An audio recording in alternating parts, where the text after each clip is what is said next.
반갑습니다. 저는 백석대학교 신학대학원에서 역사신학을 가르치는 주도홍입니다. 여러분 만나 뵙게 돼서 반갑습니다.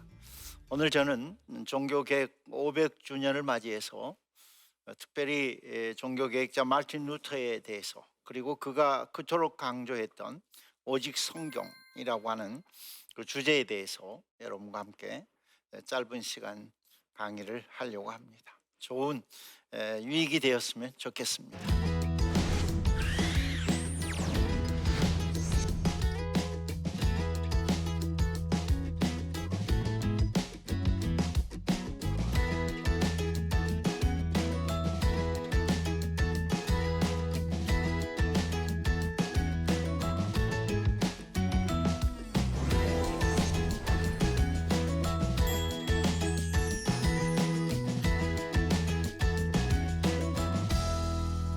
저는 지난 4월 달에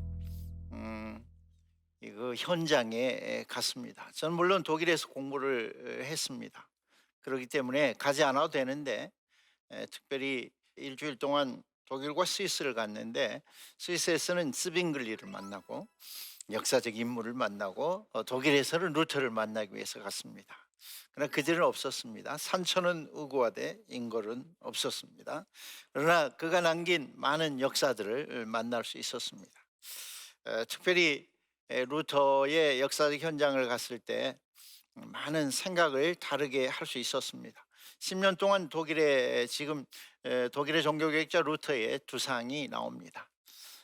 저 두상은 에어포르트 수도원, 루터가 에어포르트 대학의 법학을 공부하다가 해심해서 수도원에 들어가게 되는데, 그때 수도자 마르틴 루터의 그런 모습을 그 에어포르트 수도원 교회에 들어가는 입구에 있는 걸 제가 지난 4월에 가서 찍은 루터의 상입니다.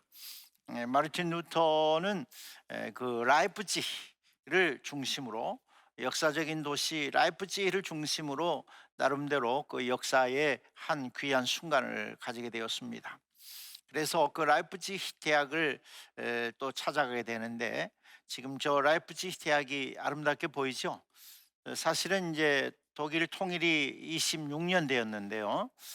통일 전에는 아주 옛 그런 건물이었던 라이프치히 대학이 저렇게 아주 초현대식으로 이렇게 가꾸어져 있는 것을 보았습니다. 많은 학생들이 있었고 생동감이 넘쳐났고, 그래서 참 좋았습니다. 근데 거기에는 이제 특별히 루터가 그 어떤 토론을 했던 플라이센부르크 성인데요.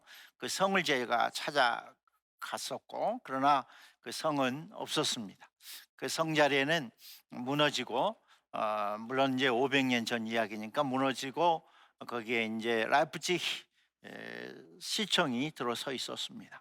그리고 그 시청을 보고 라이프치히 대학을 보고, 또 그토록 찾아갔던 플라이센부르크 성을 만날 수 없어 서운했는데, 그 도예지를 빠져나오는 순간에 제가 성 토마스 교회를 발견하게 되었습니다. 근데 그 중앙에 이렇게 설교단이 있고, 그 사면에서 교인들이 예배를, 중앙에 강대상이 있고 이렇게 동서남북에서 그 설교단을 향하 예배를 드리는, 그렇게 교회가 구성되어 있었습니다. 상당히 의미 있는 그런 여행이 되었습니다. 근데 제가 오늘 특별히 말씀드리려고 하는 것은 아까 말씀드린 대로 솔라 스크립추라, 오직 성경을 통하여, 일반적으로는 이제 오직 성경 그렇게 번역을 하는데요. 더 정확하게 번역하면 오직 성경을 통하여, 이렇게 우리가 번역을 할 수 있습니다. 그것은 뭐냐면, 여기서 우리가 알아야 할 것은 솔라, 오직이라는 말입니다. 오직이라는 말은 성경을 그만큼 강조했다, 이런 말도 되겠지만 일반적으로 그렇게 이해를 합니다. 그러나 더 정확하게 이해하면 성경 외에, 그러니까 only one이라는 말인데, only one 그 성경이라는 말인데, 그 당시에는 중세교회는 성경 말고 구원에 이르는 신앙을 이렇게 가르치는 여러 가지 통로들이 있었습니다. 성경뿐만 아니라 교황의 어떤 칙령, 교황의 말씀, 그리고 교회의 전통, 또 교황청이 만들어낸 규례, 이런 것들을 지키면 이제 구원도 받고, 또 그런 것을 통해서 많은 사람들이 신앙에 감화 감동을 받는 그런 일들을 했습니다. 그렇기 때문에 마르틴 루터 입장에서 보면 그 당시 중세 교회가 열심히 면죄부를 팔았거든요. 그러니까 면죄부는 왜 팔았냐면 죄를 사하여 준다 이런 뜻인데요.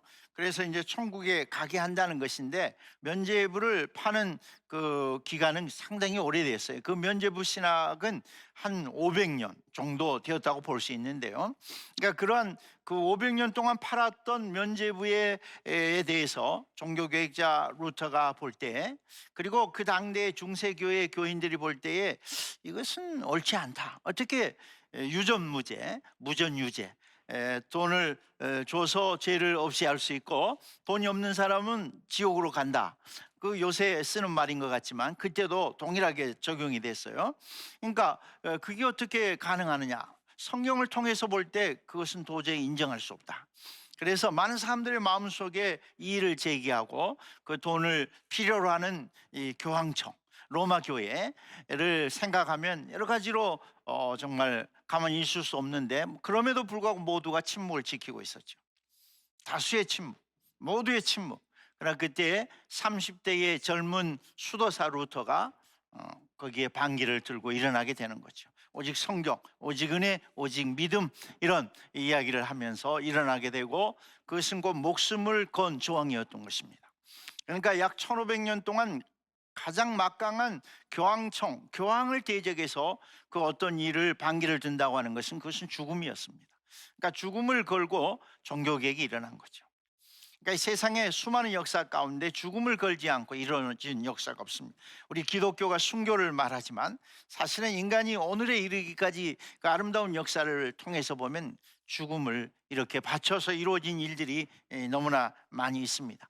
그래서 오직 성경을 루터가 강조하게 되는데, 참으로 여기서 신기한 것은 어떻게 그 중세의 가장 철저하고 경건하고 중세적인 수도자, 그렇게 참 훌륭한 성도의 한 사람이었던 마르틴 루터가 어떻게 그것을 향하여 노라고 반기를 들을 수 있었느냐 하는 것입니다.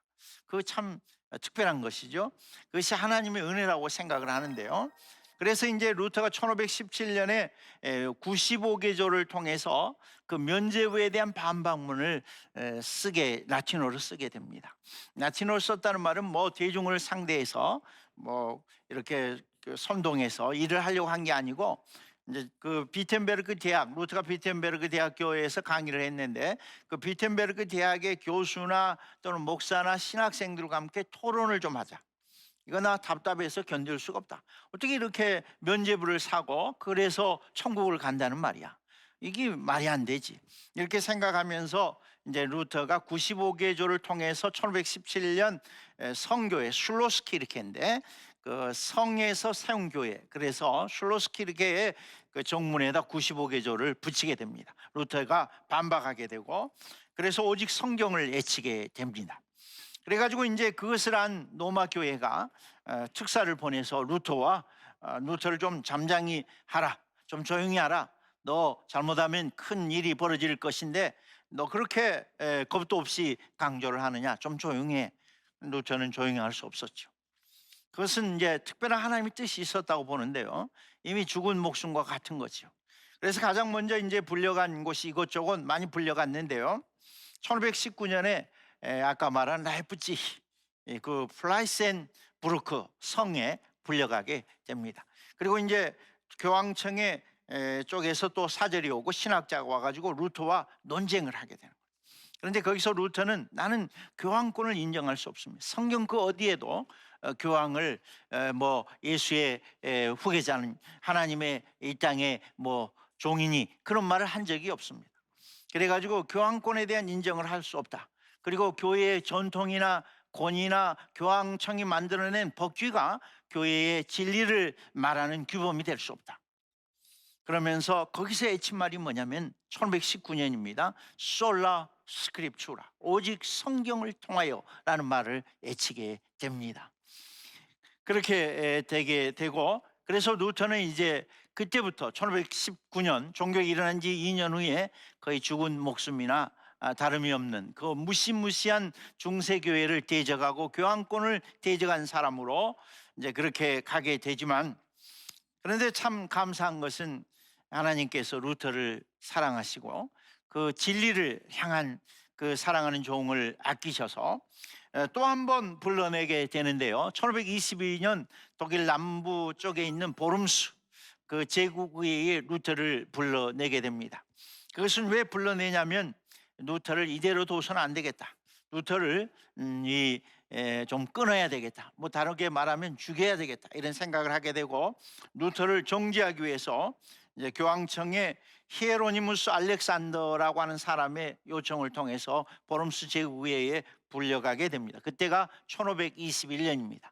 그러니까 1519년에 라이프치히에서 또 한 번 혼나고 그다음에 또 2년 후에 루터가 수그러들지 않으니까 2년 후에 다시 보름스 제국의회로 불러서 루터를 이제 엄중하게 벌을 주기 위해서, 쉽게 말해서 사형을 선고하기 위해서 불러낸 것입니다.